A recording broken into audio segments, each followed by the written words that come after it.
Hello guys, time எவ்வளோன்னு பார்த்தீங்கன்னா சரியாக 9:30 ஆச்சு. நம்ம ஓலா ஓட்டலான்னு வண்டிக்குள்ளே போய் வண்டியை எடுத்துகிட்டு கிளம்பிட்டேன். ஓலாவை லாகின் பண்ணிவிட்டு எல்லாத்துட்டையும் கால் பண்ணி கேட்டேன். யாருமே புக்கிங்கே இல்லை, இன்றைக்கி ரொம்ப டல்லாக இருக்குது அப்படின்னு சொல்லிட்டாங்க. சரி ஓகேன்னு ஓலாவே ரேபிட்டோவே ரெண்டையும் லாகின் பண்ணியே வச்சுருந்தேன்.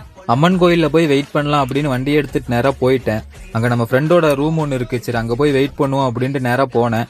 அங்கே போனால் ரெட் டாக்ஸி அவனே வண்டி லாகின் பண்ணல போல இருக்குது. நானும் சரி மேலே ரூமில் போய் பார்க்கலாம் அப்படின்ட்டு நேராக போயிட்டேன். ஓலாவில் ஒரு புக்கிங்குமே அடிக்கலை.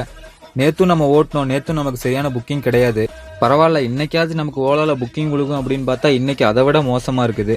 இதில் வேற மினியில் நான் ஏசிங்கிற ஒரு ஆப்ஷன் வேற கொண்டு வந்துட்டான். அதில் வேற ரேட் இன்னும் கம்மி பண்ணி விட்டான். ரெட் டாக்ஸி டிரைவர் தூங்கிட்டு இருக்கான்.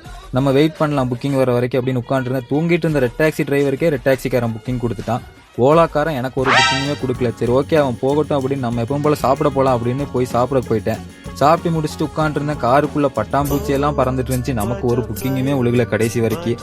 ரொம்ப நேரம் கழிச்சு ரேபிட்டோல ஒரு புக்கிங் விழுந்துச்சு. காந்திமா நகர்ல pickup, RS Puram drop. Customer location போய் கால் பண்ணிட்டு தான் போனேன்.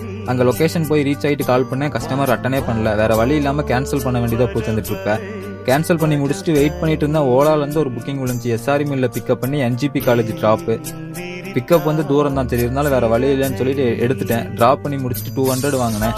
இதுக்கு பக்கத்துலேயே தான் சிஎன்ஜி பங்க் இருக்கு. சரி போய் சிஎன்ஜி அடிச்சிடலாம், ஏன்னா எப்படி ட்ரிப் இல்லை, சும்மா தான் உட்காந்துருக்கணும், அங்கேயே போய் லைனில் நிற்கலாம் அப்படின்ட்டு போனேன். நம்ம வண்டியில் ஆல்ரெடி 2 பாயிண்ட் தான் கேஸ் இருக்குது.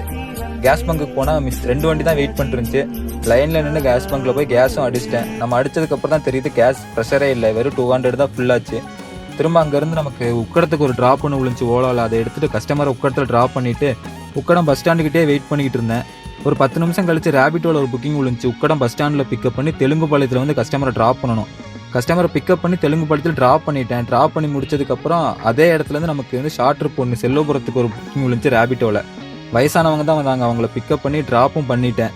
ட்ராப் பண்ணி முடிச்சு நமக்கு அடுத்த ட்ரிப் எப்போ விழுந்துச்சுன்னா நைட்டு விழுந்துச்சு, ஒரு 7 மணிக்கு போல். ரேபிட்டோவில் தான் கணபதி ட்ராப்பு. கஸ்டமர் பிக்கப் பண்ணி கணபதியில் ட்ராப் பண்ணிட்டு நேராக வீட்டுக்கு போயிட்டேன். நம்ம வீட்டுக்கு போகும்போது டைம் எவ்வளோன்னு பார்த்தீங்கன்னா 8 o'clock ஆச்சு.